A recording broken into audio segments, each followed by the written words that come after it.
Friends, welcome back. तो देखते हैं सदन में मोदी ने इस्तीफे पर ऐसा क्या बोला। ओम बिरला भी हैरान, अचानक सुनने लगा पूरा देश। वायरल। देखें ये क्या हुआ है।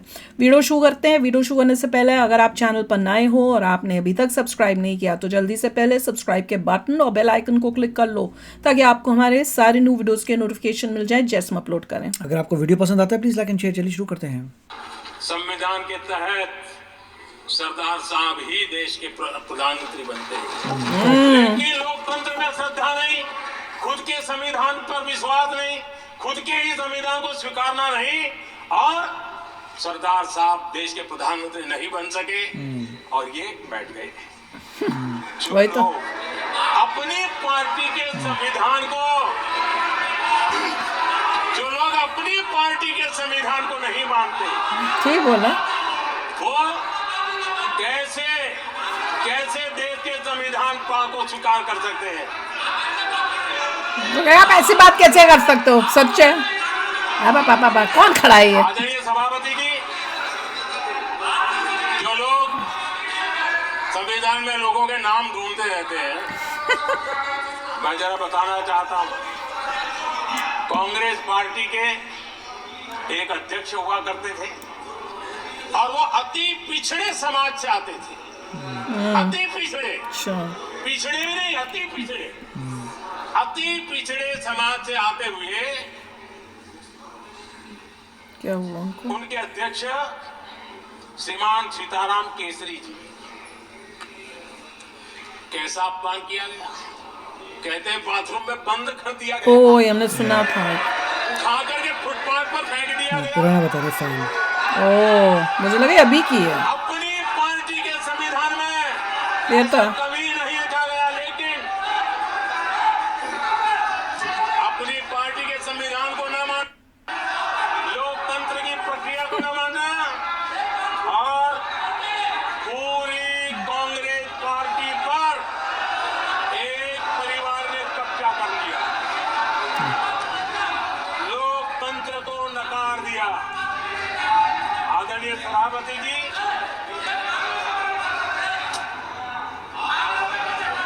चीखे रहते हैं। सच्चाई उनसे सुनी ही नहीं जाती। यही इनके टैक्टिक्स होते हैं। आपके सदस्यों ने क्या क्या बोला था, ठीक नहीं है। आप जब सदन के नेता बोल रहे हैं तो सदन की मर्यादा को रखो। आदरणीय सभापति जी, बनाओ। संविधान के साथ खिलवाड़ करना, संविधान के स्पिरिट को तहस करना, ये कांग्रेस की रगों में रहा है, कि खून में है। हमारे लिए रगों में खून में। संविधान, उसकी पवित्रता, उसकी शुचिता हमारे लिए सर्वोपरि है। और ये शब्दों में नहीं है, जब हमें कसौटी पर कसा गया है, हम तप करके निकले हुए लोग हैं। मैं उदाहरण देना चाहता हूं। 1996 में सबसे बड़े दल के रूप में भारतीय जनता पार्टी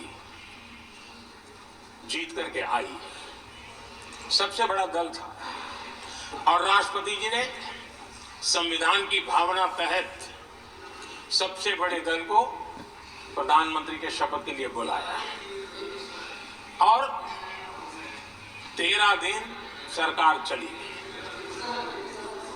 अगर हमें संविधान के स्पिरिट के प्रति हमारा भावना न होती तो हम भी ये बांटो, वो बांटो, ये दे दो, वो दे दो, इसको डेप्यूटी पीएम बना दो, इसको ठिकाना बना दो, वही तो हो रहा है। सत्ता सुख भोग सकते थे। ये सच बोला। अटल जी ने सौदेबाजी का रास्ता नहीं चुना, संविधान के सम्मान का रास्ता चुना, और 13 दिन के बाद इस्तीफा देना स्वीकार कर दिया। ये ऊंचाई है हमारी लोकतंत्र की। इतना ही नहीं, कांग्रेस ने बहुत गंद बचा रखा है। एनडीए की सरकार थी, सरकार चल रही थी, लेकिन कुछ लोगों को हम नहीं तो कोई नहीं, ये जो एक परिवार का खेल चला है, अटल जी की सरकार को स्थिर करने के लिए खेल चले गए। वोट हुआ, खरीद लिए वोट, फरोख्त तब भी हो वही सकती थी। मुझे याद है ये सब, बाजार हम में छोटे माल थे। तब भी बिकता था। लेकिन संविधान की भावना के प्रति समर्पित अटल बिहारी वाजपेयी जी की सरकार ने एक वोट से हारना पसंद किया, इस्तीफा दिया, लेकिन असंवैधानिक कोई कृत्य नहीं किया। ये हमारा इतिहास है, ये हमारे संस्कार है, ये हमारी परंपरा है। और दूसरी तरफ अदालत ने भी जिस पर थप्पा मार दिया, कैश फॉर वोट का कांड, एक लघुमती सरकार को बचाने के लिए संसद में नोटों के ढेर साक्ष्य के रूप में रखे गए, असंवैधानिक तरीका। सरकार बचाने के लिए भारत के लोकतंत्र की भावना को बाजार बना दिया गया, वोट खरीदे गए। आदरणीय सभापति जी, 90 के दशक में कई सांसदों को रिश्वत देने का पाप, ये संविधान की भावना थी। 140 करोड़ वासियों के मन में जो लोकतंत्र पनपा है, उस लोकतंत्र के साथ ये खिलवाड़। कांग्रेस के लिए सत्ता सुख, सत्ता की भूख, यही एकमात्र कांग्रेस का इतिहास है। तभी तो देश चाइना से इतना पीछे रह गया। आदरणीय सभापति जी, 2014 के बाद इंडिया को सेवा का मौका मिला। संविधान और लोकतंत्र को मजबूती मिली। ये पुरानी जो बीमारियों थी, उस बीमारी से मुक्ति का हमने एक अभियान चलाया। बीते 10 साल यहां से पूछा गया, हमने भी संविधान संशोधन किए। जी हाँ, हमने भी संविधान संशोधन किए हैं, देश की एकता के लिए, देश की अखंडता के लिए। मोदी जी यूसीसी ला दो, you will be the best prime minister the world India has ever had. पूर्ण समर्पण के साथ किए हैं। हमने संविधान संशोधन किया, क्यों किया? इस देश का ओबीसी समाज तीन दशक से ओबीसी कमीशन को संवैधानिक दर्जा देने के लिए मांग कर रहा है।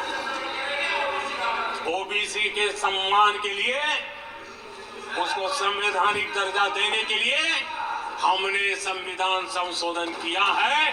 हमें गर्व है ये करने का। मुझे लगा था कि ये जो वीडियो है ना, ये अभी की है जब आपने भेजा है, पर ये मगर अच्छी पिछली बारी पर बहुत अच्छी है मोदी जी का। मैं तो अब वेट कर रही हूँ कि अब मोदी जी आके जब बोलेंगे तो कैसे इनका बाजा अब और बजाएंगे। और अच्छी बात है, ये इनको ऐसे ही इनकी बेइज्जती होनी चाहिए और सच्चाई पता होनी चाहिए कि कैसे तुमने तो इंडिपेंडेंस जैसी मिली है, तभी तुमने क्या संविधान करते हुए वहीं तोड़ दिया कि बनना किसी को था, वहां पे नेहरू बन गया, जवाहरलाल नेहरू बन गया। तो तुम किस चीज से क्या बात तुम कर रहे हो? तो दैट इज वेरी नाइस। और अभी मुझे नहीं पता आप में से किसी ने वो वीडियो देखी है, मैं बाय चांस मुझे दिखी। उसमें वीडियो में क्या दिखा रहे हैं कि अभी लेटेस्ट ही कि ये कौन है, प्रियंका गांधी और राहुल गांधी पार्लियामेंट से या जो भी होगा, लोकसभा था राज्यसभा था, बाहर निकले हुए वो दिख रहे हैं। तो वो मीडिया वाले कुछ क्वेश्चन पूछ रहे हैं इसे प्रियंका गांधी से, और वो वहां से ना राहुल गांधी वो अपनी बहन को ना कैंडी टॉफी खा ले कर रहा, पकड़ा रहा है। आई वॉज लाइक हाउ डम, इतनी एज में जब मीडिया से बात हो रही है, क्या छोटे बच्चे की तरह तू टॉफी पकड़ा रहा है अपनी बहन को? What are you showing? पता नहीं उससे क्या तुम्हारी छवि को बहुत अच्छा कुछ बन जाएगी, क्या बनेगी? क्योंकि मुझे तो लगा ये तो बड़ा ही डम एक्ट था वहां पे, सब मीडिया के सामने छोटे बच्चे की तो टॉफी खा ले, टॉफी ले ले, टॉफी खा ले, पता नहीं क्या बोला था। पता ना आप लोगों में से किसी ने वो वीडियो क्लिप देखी है? मैं तो देख के हैरान हो गई थी। मैंने कहा मेच्योरिटी लेवल इज 0 हियर। तो ये चढ़ाएंगे हमारे देश को। तो एनीवे, आप भी शेयर करना अपने थॉट्स। चलते हैं, मिलेंगे नेक्स्ट वीडियो में बहुत ही जल्द। Till then take care and bye bye. तो अगर आप मेरे इस चैनल पे नए हो तो जल्दी से सब्सक्राइब के बटन को हिट करो और बेल आइकन को क्लिक करो, ताकि आपको मेरा जब नया वीडियो मैं लगाऊं आपको उसके बारे में जल्दी से पता चल जाए।